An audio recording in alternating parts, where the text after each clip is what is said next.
하나님의 사람 바울은 오늘 본문에서 당시 유대인들이 왜 구원의 조건으로 할례를 요구했었는가에 대해서 그 결정적인 이유를 설명을 해주고 있습니다. 그래서 다른 것이 아니라 그들이 할례를 받아 유대교인처럼 행사함으로 말미암아 보면 교회에 다가오는 박해를 면하게 하려 함이라 우리에게 말씀하죠. 여기 지금 12절에 말하고 있는 박해는 원문으로 보면 핍박이에요. 핍박.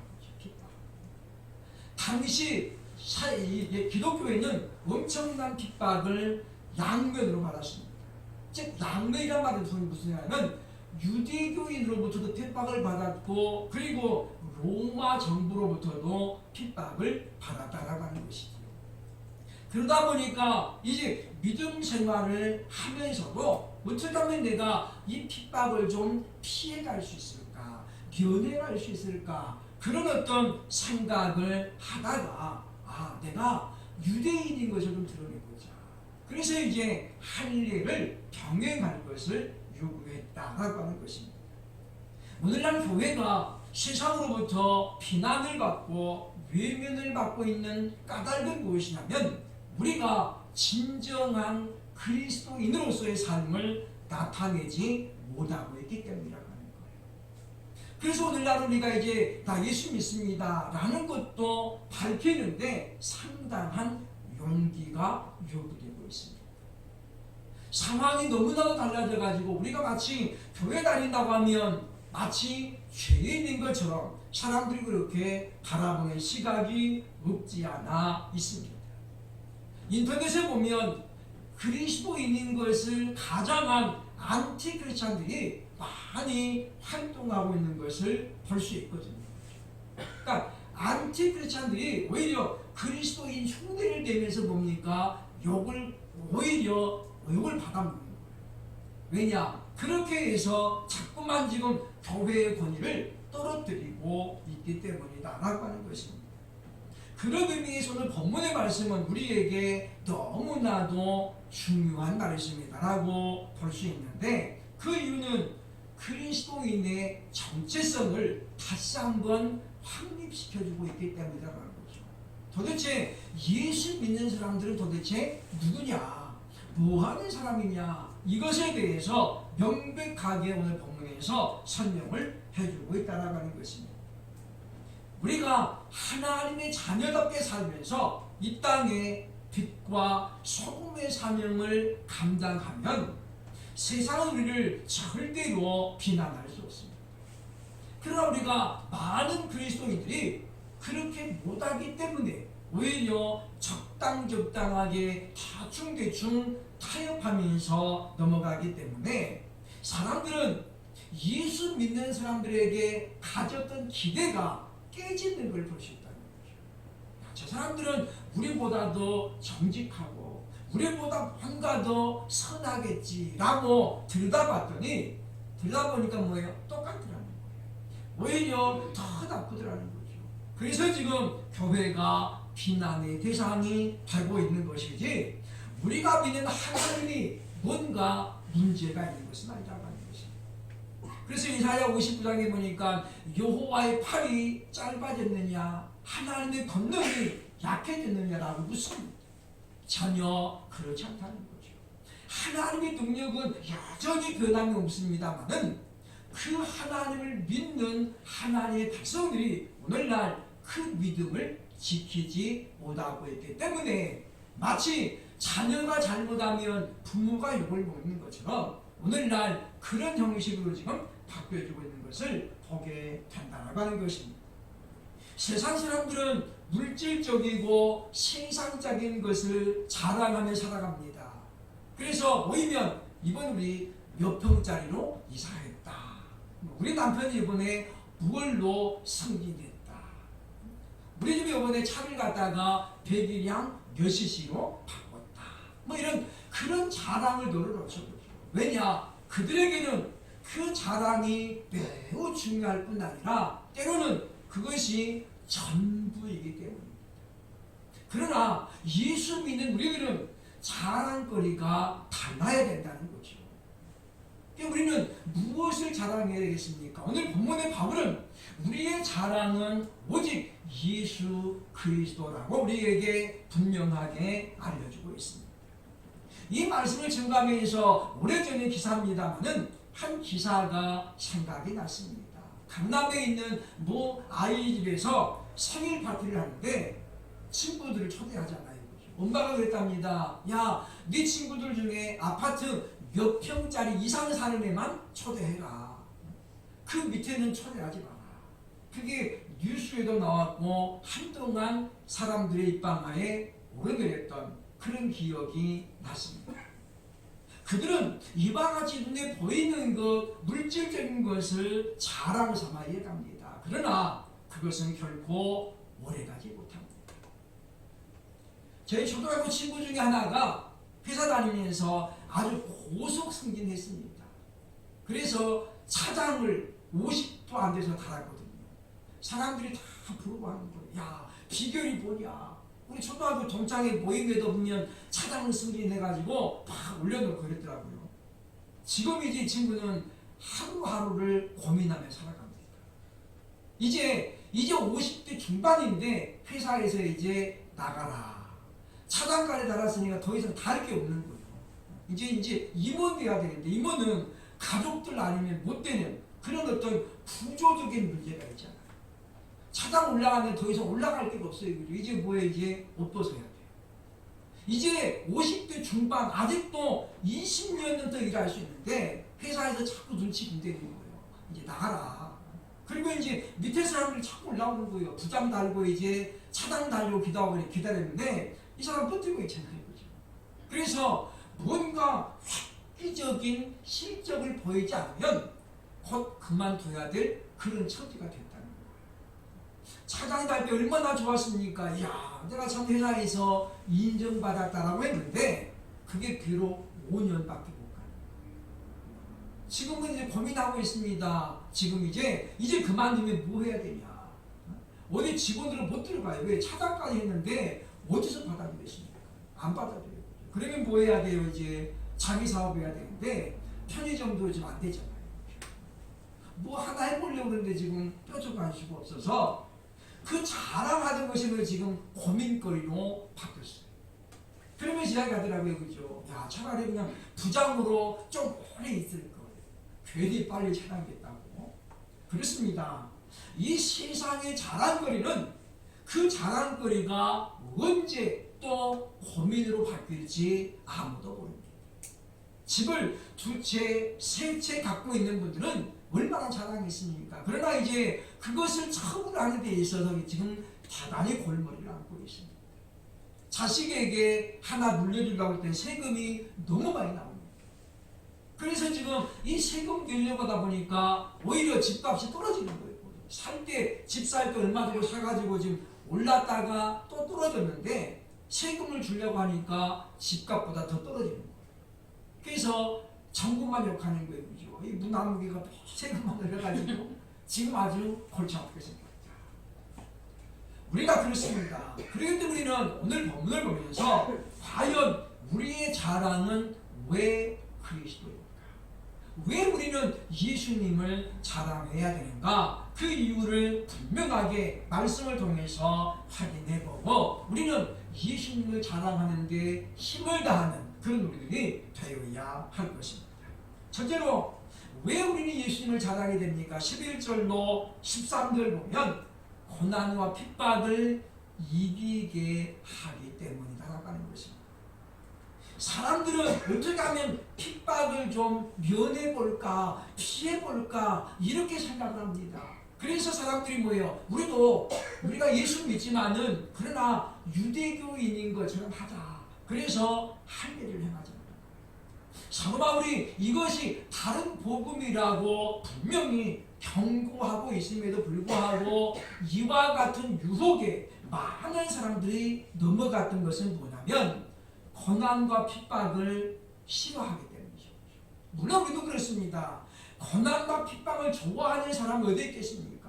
다 싫어하죠. 그러나 성경은 말합니다. 의를 위하여 핍박을 받는 자는 복이 있나니. 예수님은 마태복음 5장을 통해서 우리에게 팔복을 설명하면서 결론으로 뭘 얘기합니까? 의를 핍박을 받는 자는 복이 있다.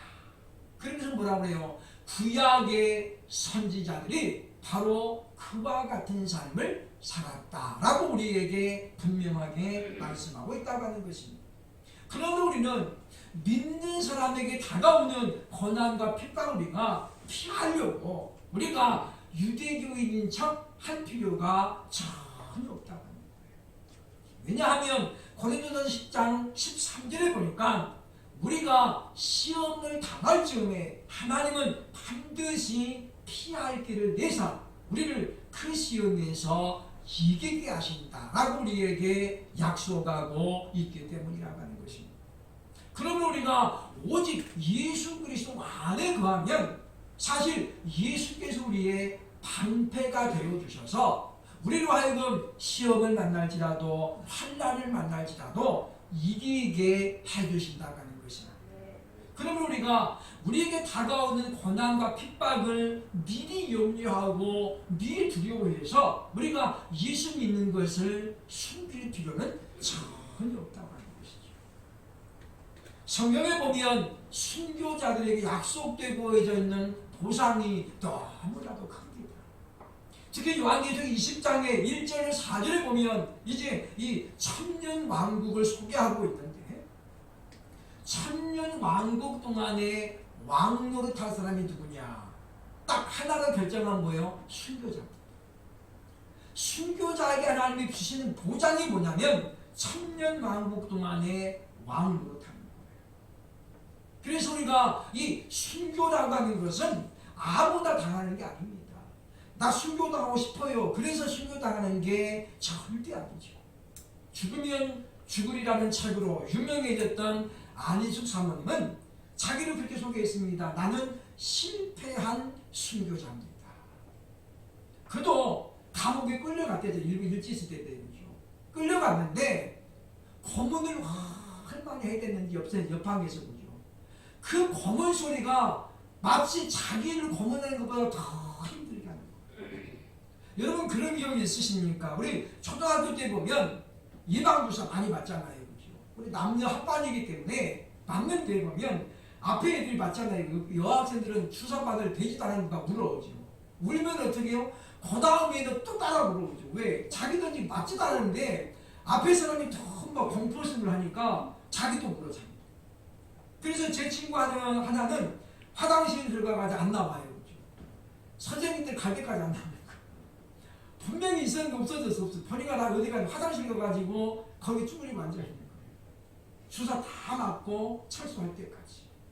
무슨 이야기냐면 다른 사람이 주는 공포감이 내가 당하는 것보다 훨씬 강하다는 거예요. 그래서 안익수 사모는 내가 예수를 위해서 죽어야지 결단을 하고 갔는데 하도 막 비명을 자기 차리고 온대요. 물어봤더니 너 당신 예수 믿을래 안 믿을래요? 안 믿을래요. 그래가지고 자기 나왔대요. 그렇죠. 그래서 자기는 뭐라 그래? 자기는 분명히 자기도 죽기를 각오했지만 그러나 순교의 은총이 자기를 비켜가더라. 자기가 그렇게 연약한 줄은 꿈에도 몰랐대요. 그런데 그분만 그랬습니까? 안 그렇습니다. 시몬 베드로 보세요. 그죠? 내가 주를 위하여 죽을지언정 주를 절대 버리지 않겠습니다. 큰 소리 땅땅 쳤잖아요. 그죠? 근데 예수님 뭐라고 해요? 네가 오늘 밤 닭 물기 전에 나를 3번 부인하리라. 오늘 밤 부인한대요. 불과 몇 시간 뒤에 베드로는 절대 그런 일 없다고 장담했지만은 불과 몇 시간 뒤에 베드로 예수님을 부인합니다. 나 모릅니다. 모릅니다. 3번이나 부인하잖아요. 우리도 역시 마찬가지입니다. 시몬 베드로가 뭐 두려움이 많아서 했을까요? 자기 목숨에 애착이 강해서 했을까요? 아닙니다. 따지고 보면 우리도 똑같은 상황이고 만약에 제가 그런 상황이 되었으면 저는 과연 어찌했을지 장담할 수 없습니다. 지금은 물론 나 부인하겠습니다. 안 합니다. 그러겠죠. 그러나 현실로 다가오면 상황은 예측할 수 없다는 거죠. 그래서 우리는 사도들의 기도를 다시 한번 떠올릴 필요가 있습니다. 베드로와 요한이 성령으로 체험한 다음에 완전히 새로운 사람이 됐지요. 사도행전 4장 29절 30절에 베드로와 요한이 잡혀가지고 어떻습니까? 지금 매를 맞고 협박을 받았습니다. 그때 이렇게 기도했습니다. 주여, 이제도 그들의 위협함을 굽어보시옵고 또 종들로 하여금 담대히 하나님의 말씀을 전하게 하여 주시옵며 손을 내밀어 병을 낫게 하시옵고 표적과 기사가 거룩한 종 예수의 이름으로 이루어지게 하옵소서. 이렇게 기도했다. 보세요, 그죠? 이제도 그들의 위협함을 굽어보시옵고, 우리 같은 뭐라고 해야 돼요? 하나님, 이제 저들의 위협이 더 이상은 없게 하여 주옵소서. 그래야 되잖아요. 근데 이 사람들 그렇게 기도해요. 저들의 위협함을 살펴달라고. 그러면서 뭐라고 해요? 하나님 말씀을 담대히 전하게 달라. 이런 기도 제목이 오늘 코로나 시대에 이 시대를 살아가는 저와 여러분의 기도가 될 수 있기를 주의 이름으로 축원합니다. 그래서 누가 뭐래도 나 예수 믿습니다. 담대하게 자신 있게 드러내야 할 것입니다. 둘째로 왜 우리는 예수님을 자랑해야 됩니까? 14절 말면 바로 십자가에서 우리를 구원하셨기 때문이라고 하는 것입니다. 우리가 예수님을 자랑해야 되는 이유는요, 여러 가지가 있지만 그 중에 가장 중요한 것, 그분이 우리를 죄악에서 건져내셨잖아요. 그거 말고 또 다른 이유가 뭐가 필요하겠습니까? 우리가 하나님의 자녀된 것이 우리의 노력과 우리의 의지나 우리의 공로가 있어서 된 것이 절대 아니라고 성경은 분명히 말씀합니다. 사실 저도 이제 목사 된 지 벌써 20년이 훌쩍 지났고, 내후년이면 이제 교회 한 지가 벌써 30년이 돼갑니다. 그래도 그렇게 오랜 세월 목회를 해왔지만은, 그러나 아직도 제 속에는 더러운 것들, 버려야 될 것들이 너무 많습니다. 운전하다 보면 저도 모르게 그냥 XX 10원짜리가 나올 때가 있어요. 그죠? 서로는 안 나와도 여기까지 올라올 때가 있고. 그래서 누가 탔나 안 탔나 보고, 없으면 10원짜리 나오고 있으면 안 나와요. 그죠? 어떤 선교사님이 외국에 있다가 한국에 들어와가지고 운전을 하게 됐는데, 어떤 분이 깜빡이 놔두고 그냥 확 들어오더라고요. 순간적으로 그냥 10원짜리 몇 개 됐는데, 딱 보니까, 거울 보니까 뒤에 권사님 두 분이 다가 눈을 동그랗게 뜨고 있더라고요. 아차 시시. 저도 그렇습니다. 그 나오려면 딱 빨리 봅니다. 누가 있나 없나 보고. 그 순간이지만은, 어쨌든 간에 그래도 밖으로 안 내면, 어쨌든 그래도 하나님만 아시잖아요. 그런 것들이 왜 없어지지 않냐면, 우리의 선함이라고 하는 것은 부분적이고 일시적입니다. 우리 마음에 이런 죄성들이 없어지는 게 아니에요. 그죠? 성령으로 눌렀다가 우리가 성령이 충만하지 못하면 어떻게 다시 올라온다는 거예요. 그러므로 성경 에베소서 2장 1절은 이렇게 설명합니다. 그는 허물과 죄로 죽었던 너희를 살리셨도다 라고 말씀하죠. 허물과 죄, 허물이 없는 사람 없죠. 그죠? 죄는 아주 나쁜 큰 죄라면 허물은 실수예요. 실수. 그래도 우리가 이 허물만 가지고도 하나님 앞에는 바로 못 서요. 왜냐? 그 허물마저도 너무 추하게 보이기 때문이죠. 그러므로 우리는 이 같은 말씀을 보면서 우리가 하나님 보시고 우리는 이미 죽었던 자예요. 그래서 에베소서 2장에 보면 말하잖아요. 우리는 그때의 나그네였고 외인이었으며 멸망의 진노의 자녀였다. 그러나 이제 우리가 하나님의 은혜로 예수 그리스도를 믿게 되면 말이야. 우리는 이제 그런 멸망에서 벗어나가지고 사망에서 생명으로 옮긴 자가 된 줄로 믿습니다. 그렇기 때문에 우리가 우리의 신분을 죄인에서 의로운 자라고 바꿔주신 분이 바로 우리 주 예수 그리스도이기 때문에 우리는 어디 앞에서도 누구 앞에서도 예수님을 자랑해야 하겠다라고 하는 것입니다.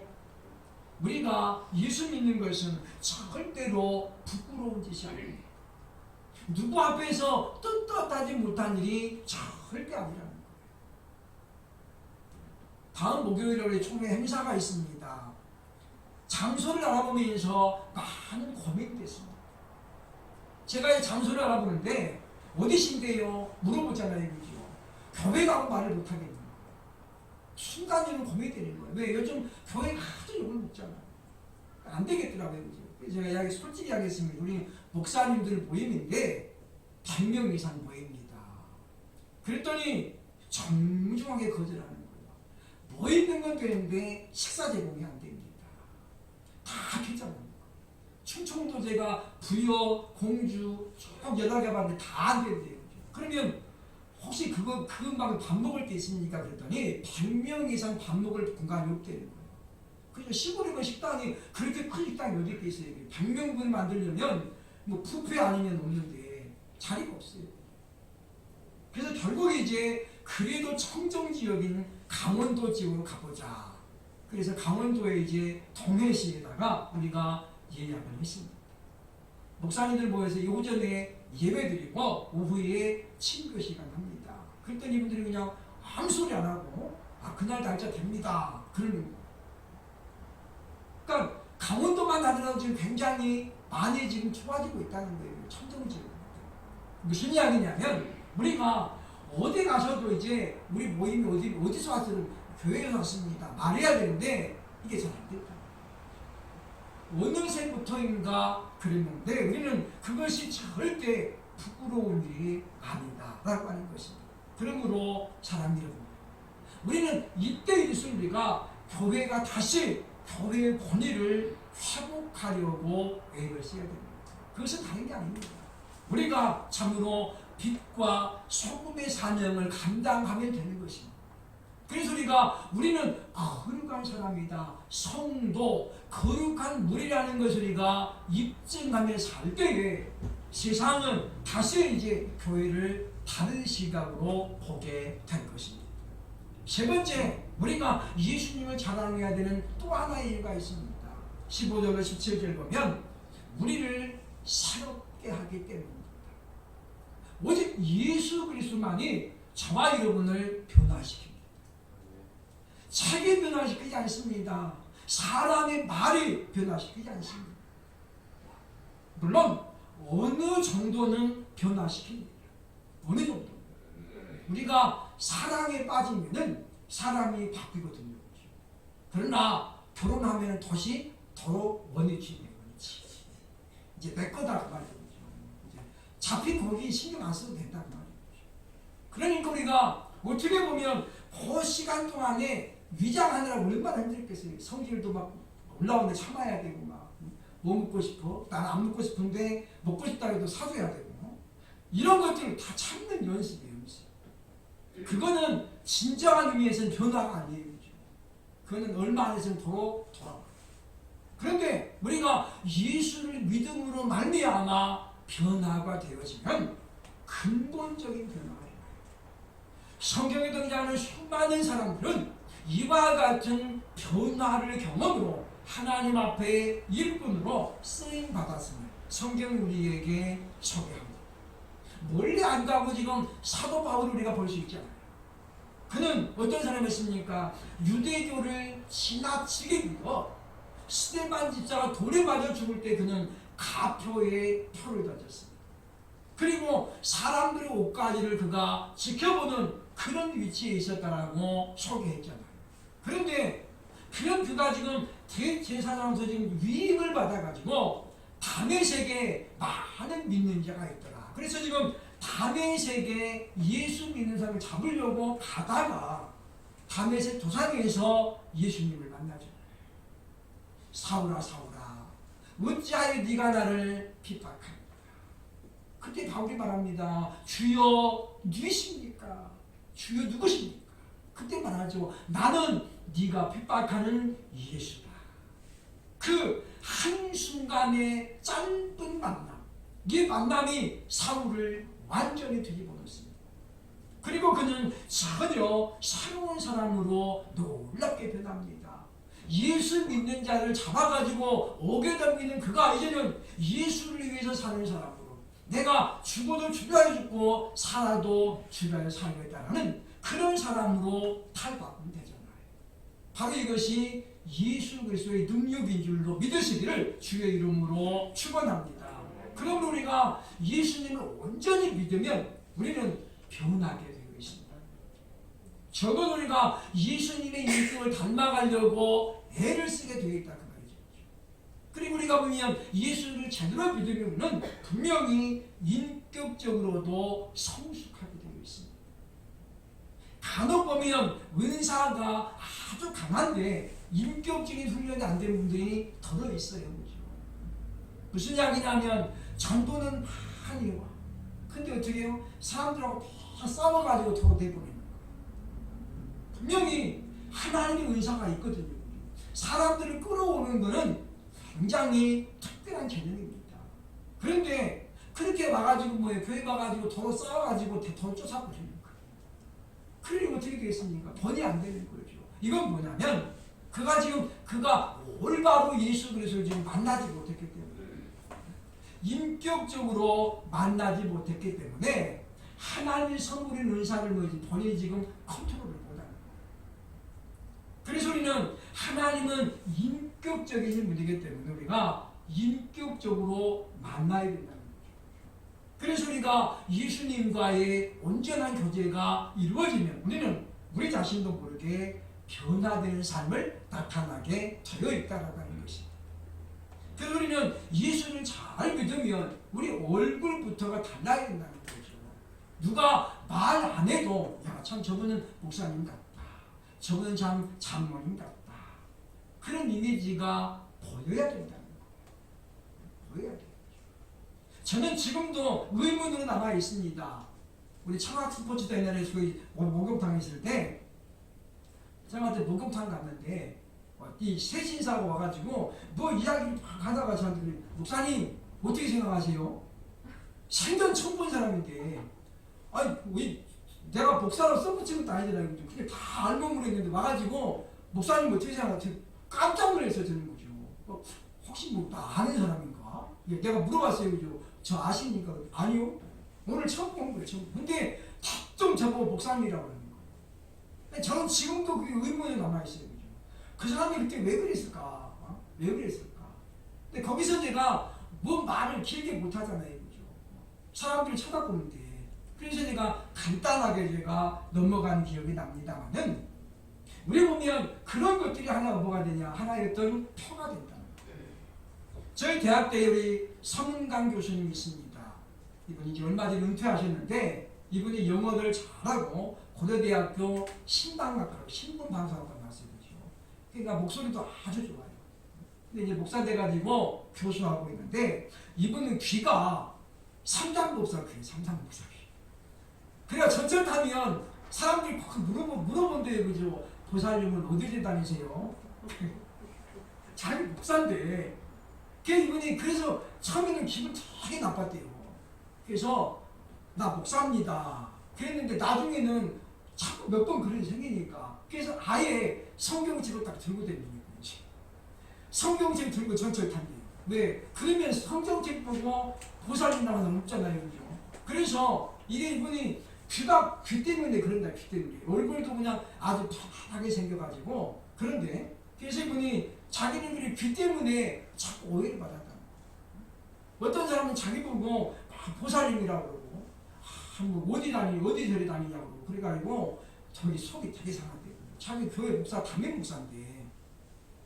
무슨 이야기냐면, 우리가 새로운 피조물이 되지 않으면 우리는 다른 사람에게 예수님을 전하기가 어려워요.